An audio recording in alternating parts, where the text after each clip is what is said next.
여호와께 감사하라. 그는 선하시며 그 인자하심이 영원함이로다. 여호와의 인자하심과 인생에게 행하신 기적으로 말미암아 그를 찬송할지로다. 아멘. 주일 예배에 오신 여러분을 환영합니다. 세상이 알 수 없는 참 행복을 주시는 주님께 함께 찬양합시다. 화려하지 않아도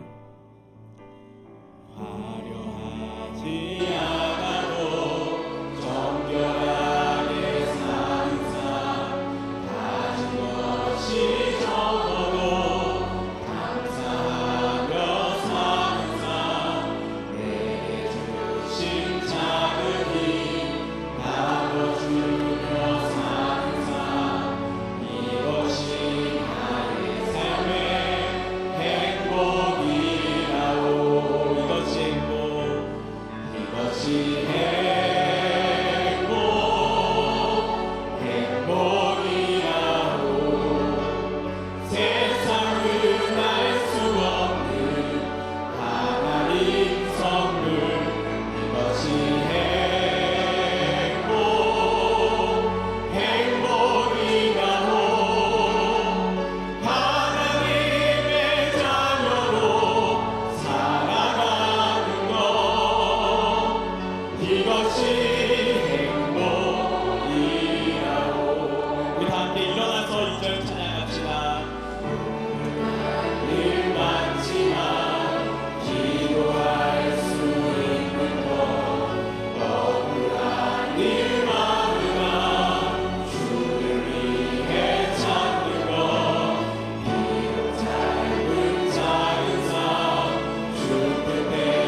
말씀을 되새기며 우리의 삶을 돌아보기를 원합니다.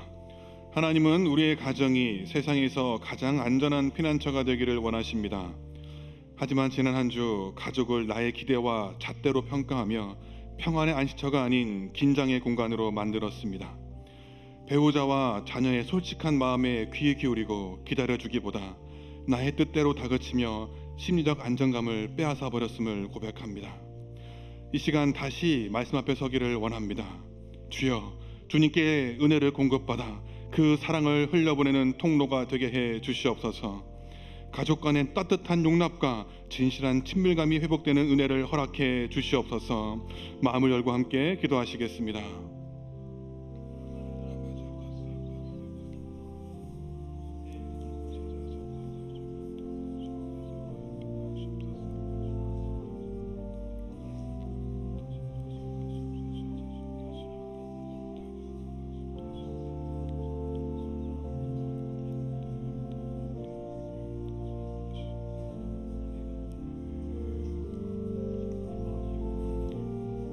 이 모든 말씀 우리의 주인 되신 예수님의 이름으로 기도드립니다.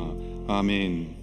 전능하사 천지를 만드신 하나님 아버지를 내가 믿사오며 그 외아들 우리 주 예수 그리스도를 믿사오니 이는 성령으로 잉태하사 동정녀 마리아에게 나시고 본디오 빌라도에게 고난을 받으사 십자가에 못 박혀 죽으시고 장사한 지 사흘 만에 죽은 자 가운데서 다시 살아나시며 하늘에 오르사 전능하신 하나님 우편에 앉아 계시다가 저리로서 산자와 죽은 자를 심판하러 오시리라. 성령을 믿사오며 거룩한 공예와 성도가 서로 교통하는 것과 죄를 사하여 주시는 것과 몸이 다시 사는 것과 영원히 사는 것을 믿사옵나이다. 아멘. 내 부모를 공경하라.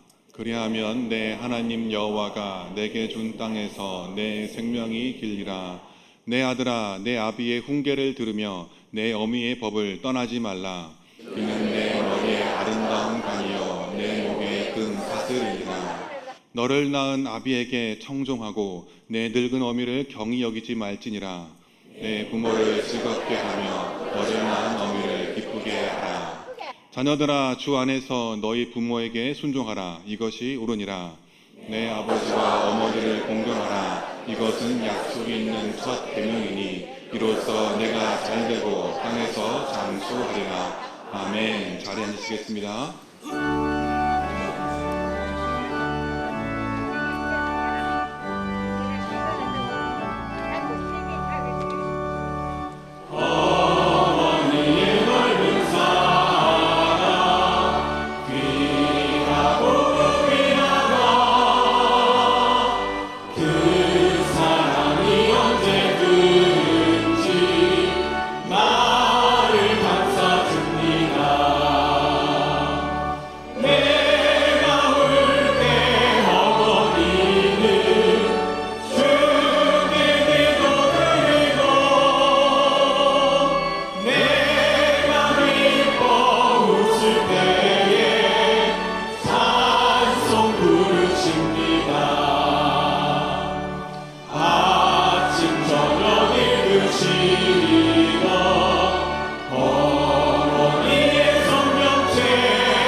사랑과 은혜가 풍성하신 하나님 아버지, 오늘 어버이 주일을 맞아 믿음의 가정을 주시고 부모님을 통하여 생명과 사랑을 허락하신 은혜에 감사와 찬송과 영광을 올려드립니다. 우리에게 내 부모를 공경하라 말씀하신 주님의 뜻대로 살아갈 수 있도록 저희들을 붙잡아 주시옵소서. 부모 세대를 존귀히 여기며 감사와 사랑을 실천하는 믿음의 자녀 손주들이 되게 하여 주시옵소서. 연약한 가운데에 자녀들을 위해 기도하며 헌신하신 부모님의 수고를 기억하게 하시고 육신의 건강과 마음의 평안과 하늘의 위로로 함께하여 주시옵소서. 외롭고 지친 어르신들에게 하나님께서 친히 위로자가 되어 주시고 믿음 안에서 소망과 기쁨이 넘치게 하옵소서. 특별히 우리의 가정들이 세상의 가치보다 하나님의 말씀을 중심하는 가정이 되게 하시고 다음 세대가 믿음 위에 굳게 서서 하나님 나라를 이어가는 복된 세대가 되게 하여 주시옵소서. 모든 세대가 함께 모여 하나님을 찬양하며 예배하는 교회가 되게 하시고 사랑과 성김이 넘치는 공동체가 되게 해 주옵소서. 커넥트 처치 파송 개척 사역에 함께 하시고 선하고 비전 있는 청년들과 모든 세대가 함께 모여 하나님을 찬양하는 건강한 공동체로 세워지게 해 주시옵소서. 생명을 살리는 사역과 파송의 사명을 잘 감당하게 하시고 순종하면서 빛과 소금의 증인으로 살아갈 수 있는 성도들이 되게 하여 주옵소서. 아버지 하나님, 이 나라 대한민국을 붙들어 주시옵소서. 정의와 공의가 강물처럼 흐르게 하시고 상권 분립이 바르게 세워져 서로 견제와 균형 가운데에 건강한 나라가 되게 하여 주시옵소서. 유정자들에게 하나님을 경유하는 마음과 정직한 양심을 허락하셔서 국민을 바르게 섬기게 하시고 대한민국이 세계 속에 복음을 전하는 선한 나라로 쓰임받게 하여 주시옵소서. 차별금지법 같은 동성애의 악법이 진행되지 못하게 막아 주시옵소서. 대구 동신교회를 사랑하여 주시고 생명사역의 은혜가 더욱 충만케 하옵소서. 문념 담임 목사님께 성령의 능력과 지혜와 건강을 더하여 주셔서 말씀과 기도로 교회를 잘 이끌게 하시고 건성수 원로 목사님께도 강건함과 평화를 더하여 주시옵소서. 교역자들과 장로님들 모든 섬기는 손길을 위해 하나님의 은혜를 부어 주시옵소서. 아버지 하나님, 새 친구들이 키즈 페스티벌을 통하여 아버지 하나님이여 교회에 나왔는데 또한 그들이 예수님을 영접할 수 있도록 은혜를 베풀어 주시옵소서. 함께 섬겨주신 목사님과 교사님 모든 봉사자를 위해도 동일한 은혜로 부어 주시옵소서. 선교사님들의 사역지와 가정을 지켜주시고 복음이 전파되는 곳마다 생명의 역사가 나타나 민족들이 주께로 돌아오는 부흥을 허락하여 주시옵소서. 육신의 연약한 성도들에게 치유의 은혜를, 낙심한 심령들에게는 새 힘과 소망을 허락하여 주시옵소서. 오늘 드려지는 모든 예배 가운데 홀로 영광받아 주시고 우리의 삶이 하나님께 감사와 찬양이 되게 하옵소서. 우리를 구원해 주신 예수 그리스도 이름으로 간절히 기도드리옵나이다. 아멘.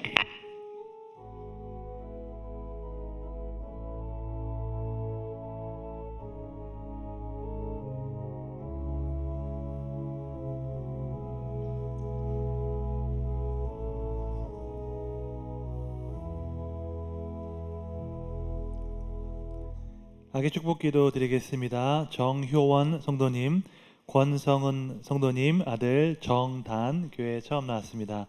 기도하겠습니다. 생명의 주관자 되신 하나님, 이렇게 아름답고 귀한 아들을 창조하여 주시고 이 땅 가운데로 보내주신 하나님의 은혜에 감사드립니다.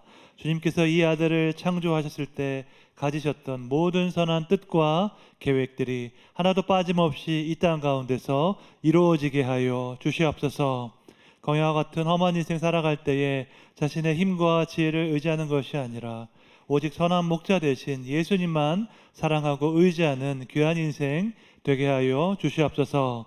건강하게 자라나고 지혜롭게 자라나서 하나님께 큰 영광이 되고 또한 부모에게는 큰 기쁨이 되는 존귀한 인생 되게 하여 주시옵소서. 생명의 근원 되신 예수님께 깊이 뿌리내리게 하셔서 그 마음 가운데 평강과 기쁨이 언제나 흘러넘치게 하여 주시옵소서. 주님께서 주신 은사와 달란트를 온전히 개발하여서 이 나라와 민족을 위해서 하나님의 나라를 위해서 귀하게 쓰임받는 글로벌 리더가 되게 하여 주시옵소서. 주님의 은혜에 감사드리고 예수님의 이름으로 기도드립니다. 아멘. 출산 장려금 드릴 때 박수로 축하해 주시기 바랍니다. 5월 10일 둘째 주 대구동신교회 주간 뉴스입니다. 지난 5월 1일 금요기도 폭풍 집회에서 선교사 파송 예배가 진행됐습니다. 문대원 담임 목사는 예수님을 생각나게 하는 사람으로 섬길 것을 권면했으며 이어진 파송 기도와 서약, 공포를 통해 온 성도가 선교사님들을 열방으로 파송했습니다. 선교사님들이 열방의 영혼들을 그리스도의 사랑으로 섬길 수 있도록 성도님들의 많은 기도 부탁드립니다. 지난 5월 2일 대구 동신교회 앞마당과 비전관에서 2026 제8회 퀴즈 페스티벌이 개최됐습니다. 김종영 장로의 개회사와 문대원 담임 목사의 축사로 시작됐으며 에어바운스, 바이킹, 매직쇼, 과학쇼, 체험부스와 먹거리 등 다양한 활동을 통해 즐거운 시간을 보내고 교회 공동체의 기쁨을 경험했습니다. 약 1000명의 어린이가 참여했고 300여 명의 새 친구들이 처음 방문해 복음을 들었습니다. 남존도의 원래회가 3부 예배 후 해당 장소에서 있습니다. 청년아포슬에서 가정의 달을 맞아 70세 이상 성도님들에게 선물과 함께 카네이션을 달아드립니다. 극동방송 창사 70주년 기념 영남권 전도대회가 오늘 오후 3시 30분 협성 경복중학교 잔디야구장에서 있습니다. 동신매거진 사랑누리 제74호가 발간됐습니다. 본관과 비전관 1층에서 배부하고 있으니 가정당 한 부씩 받아가시기 바랍니다. 5월 16일 결혼 광고입니다. 이정순 권사의 아들 김종수 군과 추주은 양의 결혼식이 아리아나 호텔에서, 청년아포슬 권도현 군과 이세정 양의 결혼식이 퀸벨 호텔에서 있습니다. 청년아포슬 박예진 양과 박예성 군의 결혼과 이성민 집사의 아들 이강건 군과 백주영 양의 결혼, 이신규 군과 박지영 양의 결혼을 축하해 주셔서 감사드립니다. 고 박기옥 집사의 장례와 고 오순희 집사의 장례에 위로해 주심을 감사드립니다. 자세한 사항이나 모집 안내는 주보를 참고해 주시기 바랍니다. 헌금은 우리의 모든 소유가 하나님께로부터 왔음을 인정하는 예배입니다. 그 마음을 담아 봉헌하시겠습니다.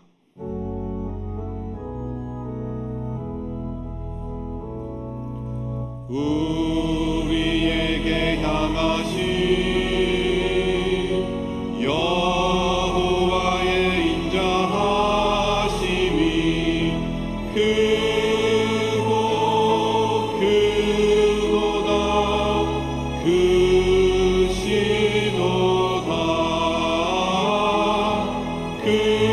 크고 크도다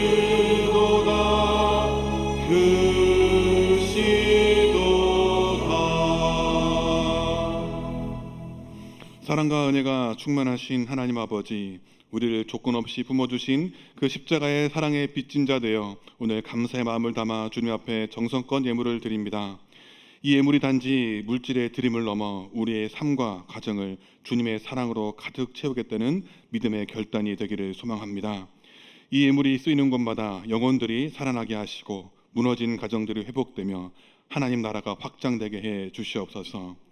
기도하며 예물을 드린 성도들의 가정을 주의 날개 아래 품어주시고 각종 어려움 가운데 신음하는 이들에게 영적인 수액이요 생명이신 예수 그리스도의 사랑을 충만히 공급해 주시옵소서.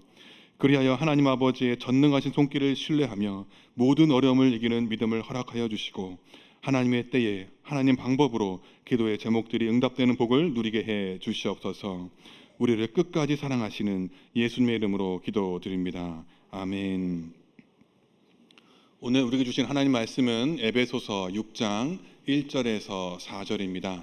신약 316면에 있는 말씀을 한 절씩 교독하시고 마지막 절을 함께 읽겠습니다. 자녀들아, 주 안에서 너희 부모에게 순종하라. 이것이 옳으니라. 내 아버지와 어머니를 공경하라. 이것은 약속이 있는 첫 계명이니 이로써 내가 잘되고 땅에서 장수하리라. 또 아비들아, 너희 자녀를 노엽게 하지 말고 오직 주의 교훈과 훈계로 양육하라. 아멘.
하나님께 영광의 복을 올려드립니다. 귀한 찬양 감사드립니다.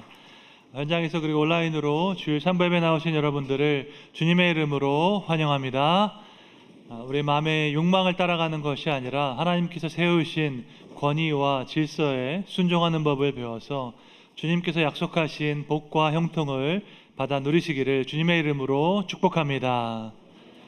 오늘 어버이 주일을 맞이해서 청년 아포슬에서 70세가 넘으신 성도님들을 위해서 카네이션과 선물을 준비했습니다. 혹시 죄송하지만 70세가 넘으신 분들, 카네이션 받으신 분들 잠깐 자리에서 일어나 주시면 저희가 감사와 존경의 박수를 드리겠습니다. 잠시만 자리에 일어나 주시면 감사합니다. 네, 감사합니다. 네, 자리에 앉으시면 되겠습니다. 감사합니다. 정말 나라와 민족을 위해서 또 교회와 가정을 위해서 일평생 헌신해 주신 사랑과 수고에 감사드립니다. 저희가 우리 교회가 다음 세대만 부흥한 줄 알았더니 어르신들도 많이 부흥해가지고 마련한 선물이 모자랄 수가 있다고 제가 안내를 받았거든요. 혹시 선물 못 받으신 분들은 아마 교환권을 드릴 텐데 받으셔서 다음 주일에 선물을 받으시면 되겠습니다. 우리 좌우에 계신 분들과 함께 인사 나누겠습니다. 예수님의 평강이 함께하기를 기원합니다. 인사하겠습니다.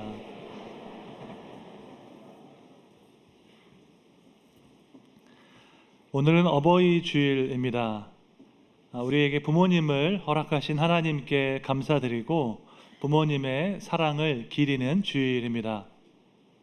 동서양을 막론하고 부모를 공경하는 것은 가장 중요한 미덕입니다. 고대 그리스 철학자들의 지혜를 모은 델픽 격언에 보면 너의 부모를 공경하라는 계명이 있습니다.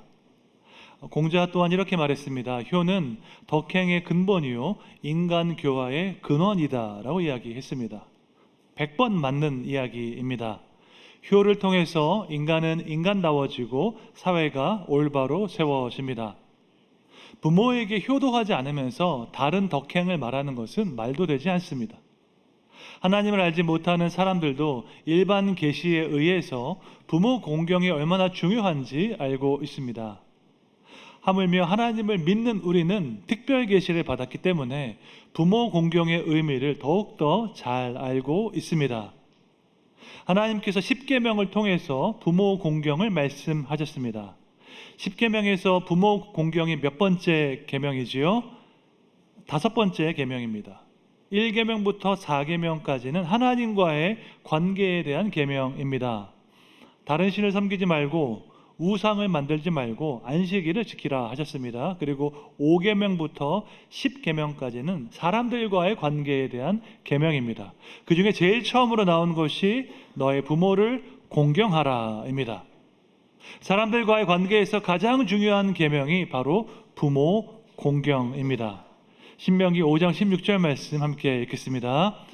너는 내 하나님 여호와께서 명령한 대로 내 부모를 공경하라. 그리하면 내 하나님 여호와가 내게 준 땅에서 내 생명이 길고 복을 누리리라.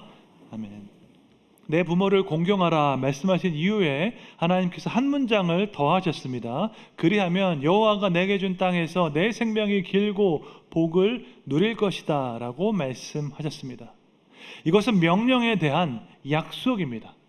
하나님께서 부모 공경에 대한 명령을 주시고 그에 대한 약속 또한 주셨습니다.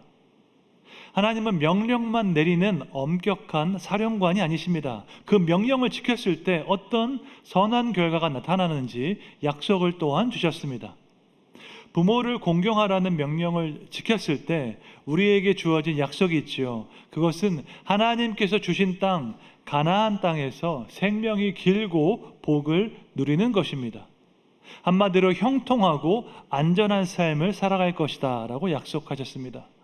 가나안 땅에 들어가서 하나님의 뜻대로 나라를 세우면 이러한 형통이 나타날 것입니다. 하나님께서 뜻하신 나라의 기초는 부모를 공경하는 것입니다. 부모를 공경하는 것은 하나님께서 세우신 권위를 인정하는 것입니다. 권위를 인정하며 살아갈 때 우리는 복되고 형통한 삶을 살아갈 수 있습니다. 그것을 배우는 첫 번째 장소가 바로 가정입니다. 여러분 지난주일 설교를 기억하십니까? 가정은 실패해도 되는 곳입니다. 있는 모습 그대로 용납받고 사랑받는 곳입니다. 오늘 설교는 지난주 설교와 이어지는 내용입니다. 가정은 실패해도 되는 곳입니다. 동시에 가정은 순종을 배우는 곳입니다. 인생에서 순종을 배우지 못하면 우리는 아름다운 열매를 맺을 수 없습니다.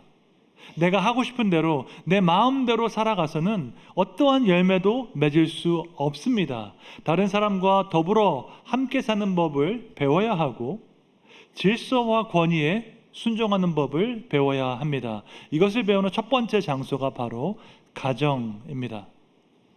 오늘 본문은 부모님을 어떻게 대해야 하는지 말씀하고 있습니다. 성경 말씀 중에서 조금 난해한 말씀도 있습니다. 단번에 이해가 되지 않기 때문에 연구하고 묵상해야 하는 말씀도 있습니다. 그런가 하면 너무나 쉽고 명확한 말씀도 있습니다. 오늘 본문이 바로 그런 말씀이죠. 부모님을 어떻게 대해야 하는지 성경은 아주 분명하게 말씀합니다. 에베소서 6장 1절 말씀 함께 읽겠습니다. 자녀들아, 주 안에서 너희 부모에게 순종하라. 이것이 옳으니라. 아멘. 이 말씀은 하나님만이 하실 수 있는 말씀입니다. 무엇이 옳고 무엇이 그른지 우리에게 말씀하실 수 있는 분은 하나님 한 분이십니다. 부모님께 순종하면 유익한 점이 많습니다. 일반적으로 부모님 말씀 들어서 손해볼 것이 없습니다. 우리보다 경험이 많은 분들이시고 우리를 가장 사랑하는 분들이십니다. 그런데 성경은 그렇게 현실적인 접근, 실용적인 접근을 하지 않습니다. 하나님은 규범적으로 말씀하십니다. 무엇이 옳고 무엇이 그른지 하나님은 말씀하십니다. 부모님께 순종하는 것은 옳은 일입니다. 이것은 하나님께서 창조하신 세상의 방식과 일치하기 때문입니다. 이 모든 물건에는 그것을 만든 사람의 의도와 목적이 있습니다. 예를 들어서 열쇠는 자물쇠를 열기 위해서 만들었습니다. 그런데 때에 따라서 열쇠를 가지고 우리가 택배 박스를 뜯을 수도 있겠죠. 커터칼이 없을 때 열쇠를 가지고 박스를 뜯을 수 있습니다. 그런데 그것이 열쇠의 원래 목적은 아닙니다. 열쇠는 박스를 뜯기 위해서 존재하는 것이 아니라 자물쇠를 열기 위해서 만들어졌습니다. 원래 의도대로 사용될 때 가장 가치 있게 쓰일 수 있습니다. 하나님께서 세상을 창조하실 때 무작위로 만들지 않으셨습니다. 우리가 혼돈 가운데 살아가도록 하지 않으셨습니다. 하나님은 분명한 질서와 권위를 세우셨습니다. 고린도전서 14장에 보니까 하나님은 무질서의 하나님이 아니시요 오직 화평의 하나님이시다라고 말씀합니다. 하나님께서 세우신 권위와 질서 안에서 살아갈 때 우리는 안전하고 행복하게 살 수 있습니다. 세상에 질서가 필요한 이유는 간단합니다. 나 혼자 살지 않고 많은 사람들과 함께 살아가기 때문입니다. 나 혼자 살면 질서가 필요하지 않습니다. 내 마음대로 행동해도 됩니다. 하지만 다른 사람과 함께 공동체를 이루어 살아가기 위해서는 질서가 필요합니다. 여러분, 질서는 나쁜 게 아니죠. 질서는 공동체의 모든 구성원이 다 같이 안전하고 행복하게 살기 위한 방편입니다. 질서 없는 사회가 어떤 모습인지 저는 부룬디에서 경험했습니다. 부룬디는 아주 가난하기 때문에 나라에 신호등이 없습니다.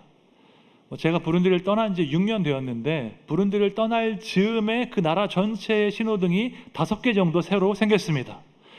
시내에 신호등이 없으면 어떨까요? 운전하기 편할까요? 불편할까요?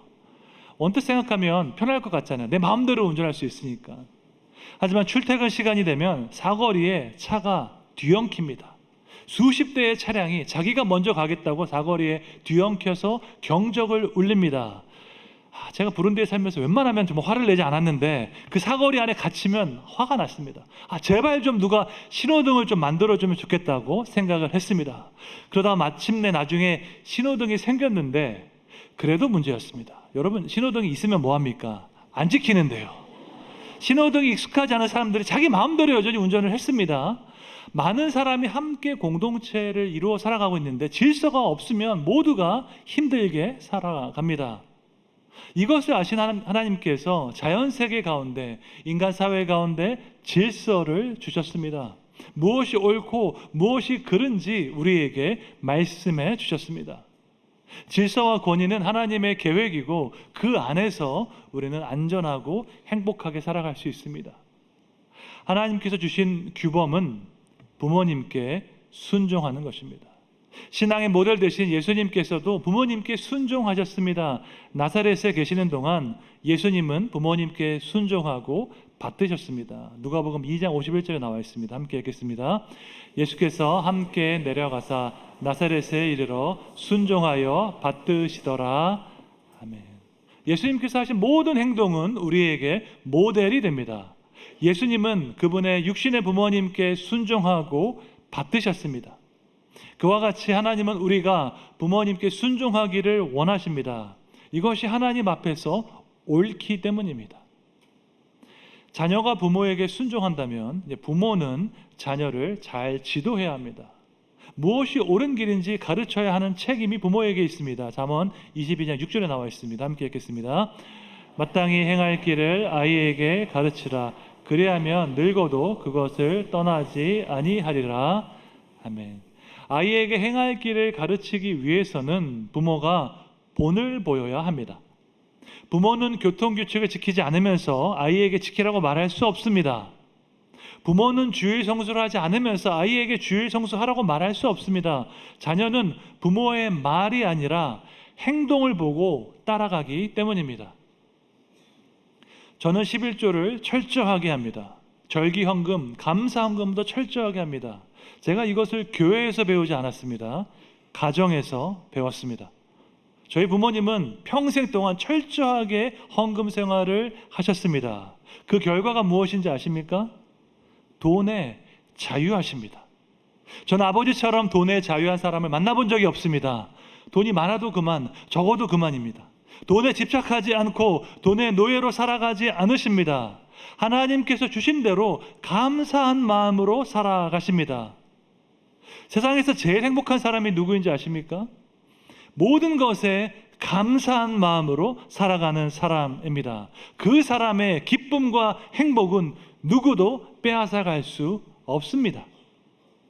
일리노이 대학교 에드 디너 교수는 세계 갤럽 여론조사에서 얻은 자료를 연구했습니다.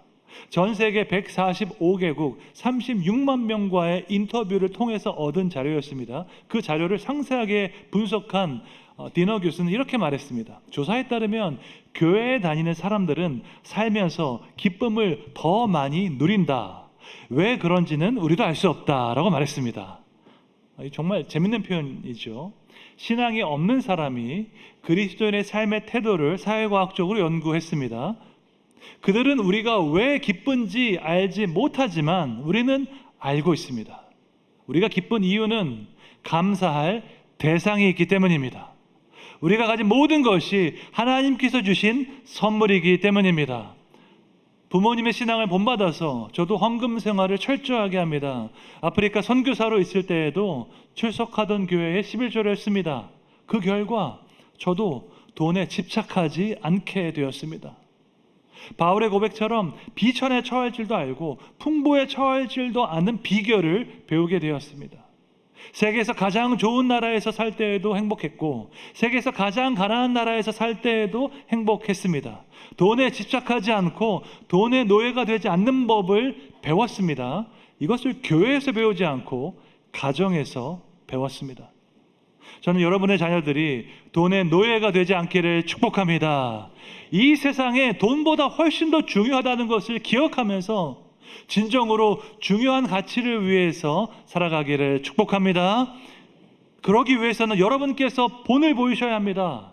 하나님을 예배하고 사람을 사랑하고 돈을 다스리는 삶이 어떠한 삶인지 자녀에게 보여주셔야 합니다. 자녀에게 올바른 신앙을 전수하는 것이 여러분의 인생에서 중요한 목표가 되어야 합니다. 여러분의 자녀들이 하나님 앞에서 아름다운 신앙을 갖도록 날마다 기도해야 할 줄로 믿습니다. 하나님을 경외하는 마음으로 자녀들 앞에서 아름답고 귀한 믿음으로 살아가시기를 주님의 이름으로 축원합니다. 오늘 본문은 신명기 말씀을 인용하고 있습니다. 부모를 공경하라고 하면서 그 명령에 담긴 약속을 함께 언급하고 있습니다. 오늘 본문 2절 3절 함께 읽겠습니다. 내 아버지와 어머니를 공경하라. 이것은 약속이 있는 첫 계명이니 이로써 내가 잘 되고 땅에서 장수하리라. 아멘. 아버지와 어머니를 공경하면 이 땅에서 잘 될 것이라고 약속합니다. 이것은 영원히 변하지 않는 하나님의 약속입니다. 그러면 부모님을 공경하는 것과 이 땅에서 잘 되는 것 사이에는 어떤 연관이 있을까요? 제가 이에 대해서 정확히 1년 전에 설교를 했습니다. 부모님께 순종하는 것과 이 땅에서 잘 되는 것 사이에는 연관성이 있습니다. 사회적으로 성공한 사람들에게 공통점이 있죠. 의사, 교수, 사업가, 운동선수 등 자기 영역에서 탁월한 성취를 이룬 사람들에게는 공통점이 있습니다. 그것은 바로 절제와 자기 훈련입니다. 미국의 작가 지그 지글러는 이렇게 말했습니다. 훈련은 변화를 바라는 것과 변화를 살아가는 것 사이의 다리이다 라고 말했습니다. 모든 사람은 변화를 바라죠. 지금보다 더 나은 사람이 되기를 원합니다. 하지만 그 변화를 실천하는 것은 어렵습니다. 한번 실천하는 것도 어려운데 변화된 모습으로 계속해서 살아가는 것은 더 어렵습니다. 그런데 그것을 가능하게 하는 것이 있죠. 바로 훈련, 영어로 discipline입니다. 절제와 인내로 연단된 훈련입니다. 훈련이 있을 때 우리는 우리가 바라는 그 변화를 실제로 살아갈 수 있습니다. 내가 하고 싶은 대로 내 마음대로 살면서 성공한 사람은 없습니다. 이 땅에서 잘 되기 위해서는 더 중요한 가치를 위해서 절제할 수 있어야 합니다. 그러면 어떻게 해야지 절제를 배울 수 있을까요? 나보다 더 큰 권위에 순종함으로써 우리는 절제를 배울 수 있습니다. 내가 하고 싶은 대로 하는 것이 아니라 나보다 더 큰 권위에 순종하는 법을 배울 때 우리는 욕망에 지배당하지 않게 됩니다. 인생에서 권위에 순종하는 것을 배우는 것 너무나 중요한데 그 첫 번째 장소가 바로 가정입니다. 그래서 성경은 부모에게 순종하면 이 땅에서 잘 된다고 말씀하고 있는 것입니다. 그리스의 철학자 플라톤은 이렇게 말했습니다. 현명한 마부는 욕망과 복종이라는 두 마리 말을 균형 있게 다룰 줄 안다라고 이야기했습니다. 그러니까 순간적인 욕망을 따라가는 것은 무책임한 일입니다. 늦은 밤에 먹고 싶은 대로 야식을 먹는 것 무책임한 행동입니다. 내일 중요한 시험을 앞두고 밤새 게임을 하는 것도 무책임한 행동입니다. 결혼한 사람이 다른 이성에게 눈길을 돌리는 것도 무책임한 행동입니다. 무책임한 행동에는 반드시 결과가 따라옵니다. 그 결과는 다른 사람에게 가는 것이 아니라 나에게로 돌아옵니다. 건강을 해치게 되고 좋은 학교에 못 가게 되고 결혼 생활을 망치게 됩니다. 우리는 욕망과 복종이라는 두 마리 말을 균형 있게 다루어야 합니다. 욕망에 지배당하지 않기 위해서는 나보다 더 큰 권위에 순종할 수 있어야 합니다. 나보다 더 큰 권위가 있다는 사실을 배울 수 있는 첫 번째 장소가 바로 가정입니다. 부모의 권위에 순종함으로써 우리는 내 욕망대로 행동하지 않는 법을 배우게 되는 것입니다. 인간은 혼자 살지 않고 공동체 안에서 살아갑니다. 아시는 것처럼 인간은 사회적인 존재입니다. 사회적인 존재로 살아가기 위해서는 사회적인 규범을 지켜야 합니다. 모든 규범에는 두 가지 목적이 있습니다. 첫째로 처벌과 억제를 통해서 타인에게 피해를 끼치지 않게 합니다. 폭행, 살인, 절도 등 타인에게 피해를 끼치게 되면 이런 행동을 하지 못하게 우리가 처벌을 하죠. 규범을 지키지 않았을 때 처벌을 함으로써 그 행동을 억제시킵니다. 두 번째로 규범의 내면화를 통해서 정의로운 성품을 함양합니다. 처벌이 무섭기 때문에 규범을 지키는 것은 사실 낮은 수준의 도덕성입니다. 높은 수준의 도덕성은 그 규범이 옳기 때문에 지키는 것입니다. 다시 말해서 규범이 지향하는 정의로운 성품을 내 안에 갖추는 것입니다. 독실한 신앙을 가진 천종호 판사는 이렇게 말했습니다. 공동체의 규범, 외적인 규범이 개인의 성품, 내적인 규범으로 연결될 때 진정한 의미에서 자유로울 수 있다라고 이야기했습니다. 무슨 말입니까? 처벌이 두려워서 규범을 지키게 되면 그 사람은 아직 자유롭지 못한 상태입니다. 마음으로는 법을 어기고 싶은데 그 처벌이 무서워서 억제된 상태이기 때문이죠. 진정으로 자유로운 상태는 규범이 지향하는 그 정의로운 성품이 내 안에 갖추어진 상태입니다. 공자는 이러한 상태를 가리켜 종심소욕 불유구라는 표현을 썼습니다. 마음이 하고 싶은 대로 따라가도 법도에 어긋나지 않다는 뜻이죠. 공동체의 규범이 내적인 성품으로 내면화된 상태입니다.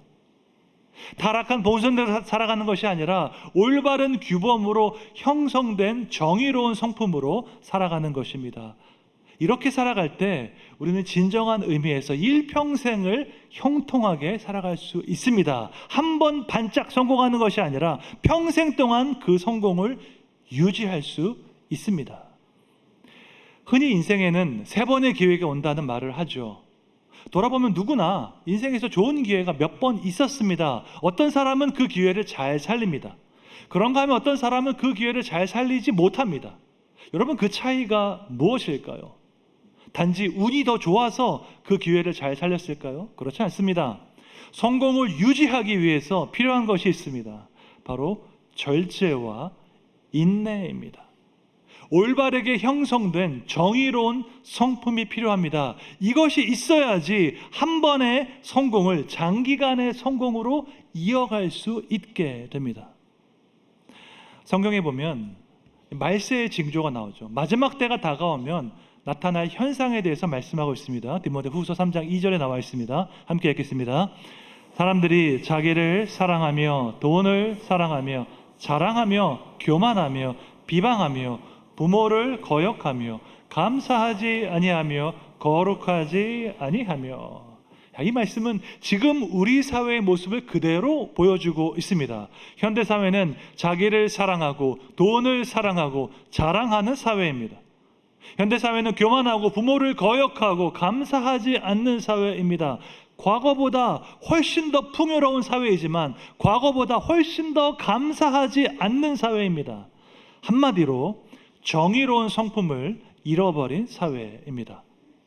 올바른 규범에 순종해서 정의로운 성품을 함양하지 못했습니다. 어렸을 때부터 부모님께 순종하는 법을 배우지 못했기 때문입니다. 학교에서 선생님께 순종하는 법을 배우지 못했기 때문입니다. 과거에는 건달 아버지도 학교에 가서 선생님의 권위에 순종했습니다. 존중했습니다. 우리 자녀가 학교 잘못하면 따끔하게 혼내달라고 이야기했습니다. 그런데 지금은 멀쩡한 아버지도 선생님을 함부로 대합니다. 왜 우리 아이를 꾸중해서 기 죽이냐고 항의합니다. 여러분, 이 모습을 보고 아이들이 무엇을 배울까요? 누구의 말도 들을 필요가 없다고 생각하게 됩니다. 내 마음대로 행동해도 되고 누구도 나를 훈계할 수 없다고 생각하게 됩니다. 그렇게 되면 정의로운 성품을 함양할 기회를 잃어버리게 됩니다. 우리 속담에 3살 버릇 80까지 간다는 말이 있습니다. 이 말은 3살 때 형성된 성품이 80살까지 간다는 뜻입니다. 3살 때 순종하는 법을 못 배우면 80살에도 배우지 못합니다. 3살 때 정의로운 성품을 갖지 못하면 80살에도 갖지 못합니다. 아이의 나이가 아무리 어려도 그 아이가 반드시 배워야 할 사실이 있습니다. 그것은 우리가 순종해야 할 대상이 있다는 것입니다. 순종해야 할 권위가 있습니다. 궁극적으로는 하나님의 권위에 순종해야 합니다. 하나님 인격적으로 만나기 전까지는 부모의 권위에 순종해야 합니다. 눈에 보이는 부모에게 순종하지 못하면서 보이지 않는 하나님의 권위에 순종할 수 없습니다. 눈에 보이는 실정법을 따르지 못하면서 보이지 않는 영적인 법을 따를 수 없습니다. 신구약 성경은 일관되게 부모님의 권위에 순종하라고 말씀하고 있습니다. 잠언 23장 22절 함께 읽겠습니다. 너를 낳은 아비에게 청종하고 내 늙은 어미를 경히 여기지 말지니라. 아멘. 그리스도인들은 효도에 있어서도 세상의 본이 되어야 합니다. 다른 종교에서는 말하는 그런 일반 계시 수준이 아니라 하나님께서 말씀하신 특별 계시의 수준에서 우리가 효도를 해야 합니다. 세상 사람들은 부모님에게 받을 유산이 있어야지 효도를 합니다. 서글픈 현실이지만 사실입니다. 여러분 주변을 보시면 알죠. 죽을 때까지 돈을 가지고 있어야지 자식들이 찾아옵니다. 미리 나누어주면 자식들이 찾아오지 않습니다. 하지만 그리스도인이라면 받을 유산이 없어도 부모님께 효도를 해야 합니다. 낳아주시고 키워주시고 기도해주신 부모님께 사랑을 표현해야 합니다. 그렇게 하는 것이 세상과 구별되는 거룩한 삶입니다. 이 세상의 논리는 give and take이지만 하나님의 논리는 무조건적인 사랑이기 때문입니다. 우리 교회 청년들이 많이 있죠. 결혼을 앞둔 청년들이 기도받으러 올 때가 많이 있습니다. 그때마다 저는 부모님께 효도하라고 이야기합니다. 그러면서 제 이야기를 해주죠. 저도 수입과 지출이 일정하기 때문에 예산을 세워서 생활하고 있습니다. 그런데 유일하게 제가 돈 계산하지 않고 쓸 때가 있습니다. 언제인지 아십니까? 부모님께 식사 대접할 때입니다. 부모님께 식사 대접할 때 저는 가격을 생각하지 않고 주문합니다. 부모님과 함께 식사하는 그 시간이 너무나 소중하기 때문에 가격을 생각하지 않습니다. 결혼하는 청년들에게 그렇게 하라고 조언합니다. 부모님 건강하실 때 한 번이라도 더 식사하고 한 번이라도 더 함께 여행 가라고 이야기합니다. 그럼 옆에 계신 부모님께서 크게 아멘 하십니다. 앞으로 청년들 많이 데리고 와주십시오. 똑같이 얘기하겠습니다. 그리스도인은 모든 면에서 세상 사람보다 나아야 합니다. 부모님을 사랑하고 공경하는 면에서도 세상 사람보다 더 나아야 합니다. 부모님을 공경하는 것은 약속이 있는 첫 번째 계명이기 때문입니다. 부모님을 사랑하고 공경할 때 자비로우신 하나님께서 놀라운 복과 은혜를 부어주실 줄로 믿습니다. 부모님께 순종함으로 우리는 권위 안에서 살아가는 법을 배우게 됩니다. 내 마음대로 살아가는 것이 아니라 하나님께서 정하신 규범 안에서 살아가는 법을 배우게 됩니다. 이를 위해서는 부모님의 역할도 중요합니다. 자녀를 함부로 대하지 말고 인격적으로 대하고 사랑해야 합니다. 본문 4절 말씀 함께 읽겠습니다. 또 아비들아 너희 자녀를 노엽게 하지 말고 오직 주의 교훈과 훈계로 양육하라. 아멘. 여기서 노엽게 하다가 영어로 goad입니다. 직역하면 막대기로 찌르다, 못살게 굴다입니다. 동물원 우리 안에 있는 동물을 막대기로 계속 찌르면 어떻게 될까요? 아무리 순한 동물이라도 화를 낼 것입니다. 자녀를 그렇게 못살게 굴면 안 됩니다. 자녀를 들들 볶는 것이 부모의 역할이 아닙니다. 세상의 모든 권위는 궁극적으로 하나님께로부터 왔습니다. 부모의 권위 역시 마찬가지입니다. 하나님께서 부모에게 권위를 위임하셨습니다. 영원히 주신 것이 아니라 일정 기간 동안 위임하셨습니다. 부모는 하나님께 받은 그 권위를 책임 있게 사용해야 합니다. 내 마음대로 사용하는 것이 아니라 하나님의 방식대로, 하나님의 성품대로 사용해야 합니다. 부모가 절대 하지 말아야 할 행동이 있습니다. 그것은 자신의 감정을 자녀에게 쏟아내는 것입니다. 내가 회사에서 힘든 일이 있었다고, 바깥에서 힘든 일이 있었다고 그 악감정을 자녀에게 풀면 안 됩니다. 그렇게 하는 것은 자녀를 노엽게 하는 일입니다. 자녀 입장에서 억울할 때가 있죠. 언제냐 하면 자기가 잘못한 것보다 훨씬 더 크게 혼날 때입니다. 자기는 이 정도 잘못했는데 부모님께서 훨씬 더 크게 혼낼 때 자녀 마음 가운데 억울한 마음이 생깁니다. 그러한 억울함이 쌓이면 부모님을 향해서 쓴 마음이 생깁니다. 물론 부모에게는 자녀를 훈육해야 하는 책임이 있습니다. 그런데 그 훈육은 자녀가 잘못한 것에 비례해야 합니다. 작은 잘못에 대해서 크게 훈육하면 자녀는 쓴 마음을 갖게 됩니다. 사랑과 격려는 하지 않고 계속해서 훈육만 해도 자녀는 쓴 마음을 갖게 됩니다. 여러분 혹시 누군가를 향해서 쓴 마음을 가진 적이 있으십니까? 누군가에게 쓴 마음이 생기면 그 사람 별로 만나고 싶지 않습니다. 멀리에서 그 사람이 보이면 다른 길로 돌아가게 됩니다. 얼굴을 마주하는 것이 심리적으로 불편하기 때문이죠. 살다 보면 누군가에게 우리가 이런 쓴 마음을 품을 수 있습니다. 나를 괴롭히는 사람, 나를 공격하는 사람에게 이러한 마음 품을 수 있습니다. 그런데 가족을 향해서 이런 마음을 품는다면 그것은 불행한 일입니다. 가장 사랑해야 하는 부모님을 향해서 이런 마음을 품는다면 이것은 너무너무 슬픈 일입니다. 하지만 실제로 이러한 경우가 많이 있습니다. 부모님을 향해서 쓴 마음을 가진 청년들이 많이 있습니다. 많은 경우에 그 원인은 자녀에게 있지 않고 부모님에게 있습니다. 자녀가 어렸을 때 함부로 대하고 비인격적으로 대했기 때문입니다. 하버드 대학에서 행복에 대한 장기 연구 프로젝트를 진행했습니다. 1930년대에 하버드에 입학한 학생 268명의 삶을 70년 동안 추적 관찰했습니다.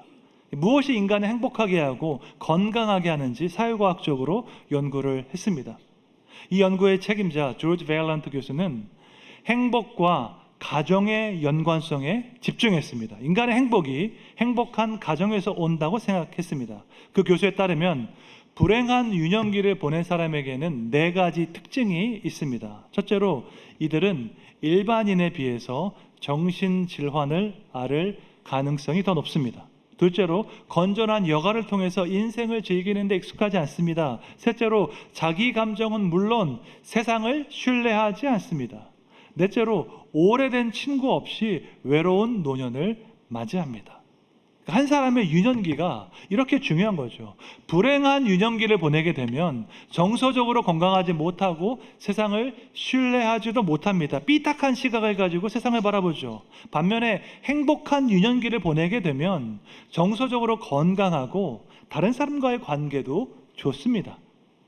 행복한 유년기를 보냈다면 부모님을 사랑하는 것이 너무나 자연스럽습니다. 세상에서 나를 가장 사랑하는 부모님에게 효도하는 것은 너무나도 당연한 일입니다. 저는 마트에 갈 때마다 예전에 어머니께서 해주셨던 음식들이 기억이 납니다. 이것도 해주시고 저것도 해주셨지라고 기억이 납니다. 그 사랑을 기억하면 부모님께 효도하는 것은 너무나도 자연스러운 결과입니다. 골로새서 3장 20절 말씀 함께 읽겠습니다. 자녀들아 모든 일에 부모에게 순종하라. 이는 주 안에서 기쁘게 하는 것이니라. 아멘. 부모님에게 순종하는 것은 하나님을 기쁘게 하는 일입니다. 세상에서 기쁨과 순종은 별로 어울리지 않는 단어입니다. 사람들은 자기 마음대로 할 때 기쁘지 순종하면서 기쁘지 않습니다. 하지만 하나님은 우리가 기쁨으로 순종하는 법을 배우기 원하십니다. 왜 우리는 기쁨으로 순종할 수 있을까요? 첫째로 사랑하기 때문입니다. 부모님과의 관계 안에서 사랑을 받았기 때문에 기쁨으로 순종할 수 있습니다. 둘째로 신뢰하기 때문입니다. 우리의 최선을 원하시는 부모님의 마음을 신뢰하기 때문에 기쁨으로 순종할 수 있습니다. 세 번째로 유익하기 때문입니다. 부모님의 말씀은 현실적으로 우리에게 유익하기 때문에 기쁨으로 순종할 수 있습니다. 권위는 하나님의 계획입니다. 하나님께서 만드신 세상에는 질서와 권위가 있습니다. 자녀는 부모님께 순종함으로써 권위 안에서 살아가는 법을 배우게 됩니다. 그와 동시에 부모는 자녀에게 본이 되는 삶을 살아가야 합니다. 말로만 하는 것은 아무 의미가 없습니다. 실제 행동으로 보여주지 않으면 자녀들은 올바른 삶을 살아갈 수 없습니다. 자녀를 훈육하되 마음에 상처를 주거나 인격적으로 무시해서는 안 됩니다. 사랑과 공감 없는 훈육은 자녀에게 쓴 마음을 갖게 하기 때문입니다. 부모가 되는 것은 어려운 일이죠. 말과 행동에서 자녀의 본이 되는 것은 어려운 일입니다. 하지만 이것은 하나님께서 세우신 규범을 다음 세대에 전수하는 아주 영광스러운 책임입니다. 현대사회는 권위에 대해서 반감을 가진 사회입니다. 잘못된 권위로 상처를 받았기 때문에 그런 사람들은 권위라는 말 자체를 싫어합니다. 이렇게 완악하고 어두운 시대 가운데 하나님의 방법과 하나님의 성품을 따라서 아름다운 권위를 보여주는 여러분 되시기를 주님의 이름으로 축원합니다. 여러분의 자녀들이 가정 안에서 순종하는 법을 배워서 하나님께서 세우신 창조 질서 안에서 복되고 형통한 삶을 살아가기를 주님의 이름으로 축원합니다. 함께 찬양 부르겠습니다.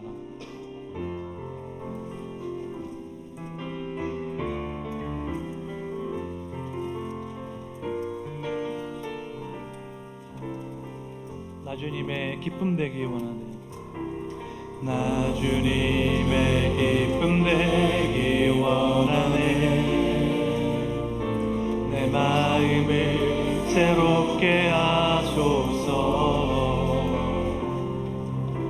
새 부대가 되게 하여 주사. 주님의 빛 비추게 하소서. 나 주님의 기쁨 되기 원하네. 나 주님의 기쁨 되기 원하네. 내 마음을 새롭게 하소서. 새 부대가 되게, 새 부대가 되게 하여 주사.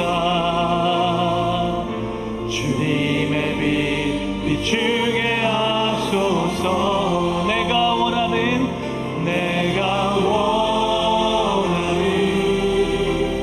한 가지 주님의 기쁨이 되는 것. 내가 원하는 한 가지 주님의 기쁨이 되는 것. 겸손히 내 마음 드립니다. 겸손히 내 마음 드립니다. 나의 모든 것 받으소서. 나의 마음 깨끗게, 나의 마음 깨끗게 씻어주사. 주의 길로 행하게 하소서. 우리 다시 한번 고백합니다. 겸손히 내 마음 드립니다. 겸손히 내 마음 드립니다. 나의 모든 것, 나의 모든 것 받으소서. 나의 마음 깨끗게 씻어주사. 주의 길로 행하게 하소서. 우리 함께 두 손 들고 고백합니다. 내가 원하는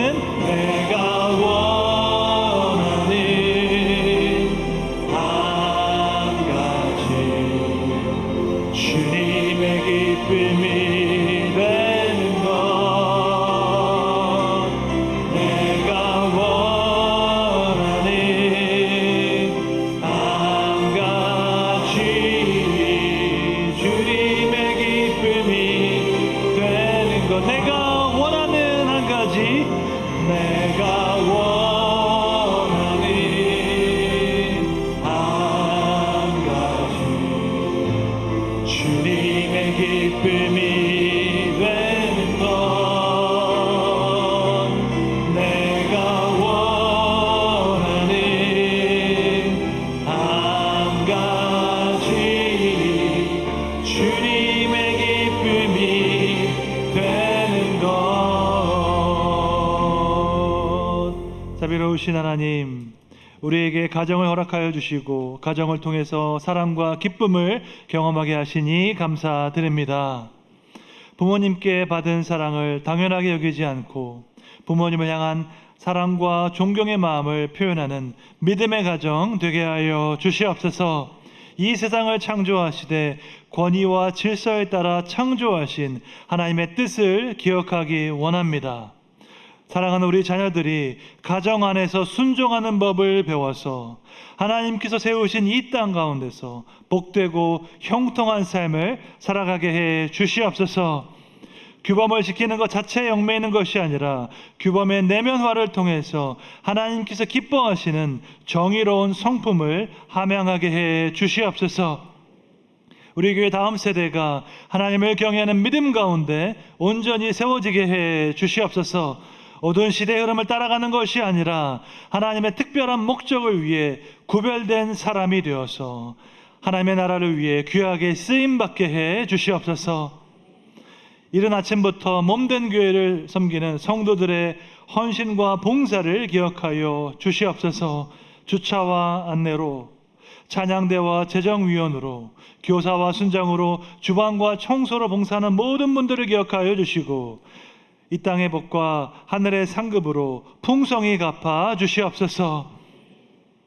이 나라와 민족이 헛된 우상을 섬기지 않고 살아계신 하나님께 회개하고 돌아오게 해 주시옵소서.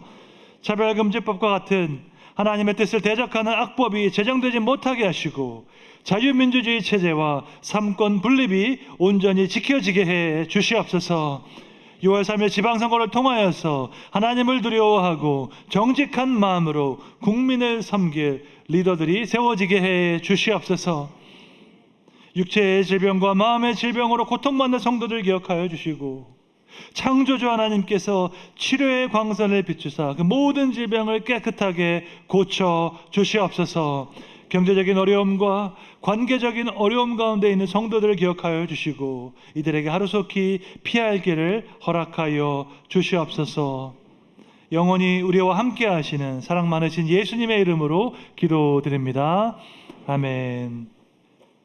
주 예수 그리스도의 은혜와 하나님 아버지의 무한하신 사랑과 성령님의 감화 감동, 위로 교통, 영적인 잠을 깨우시는 역사가 가정 안에서 순종하는 법을 배워서 주님께서 약속하신 복과 형통을 받아 누리기를 기도하는 동신교회 모든 성도들 위해, 전 세계에서 복음을 전하시는 선교사님들 위해 이제부터 영원까지 함께 있을지어다.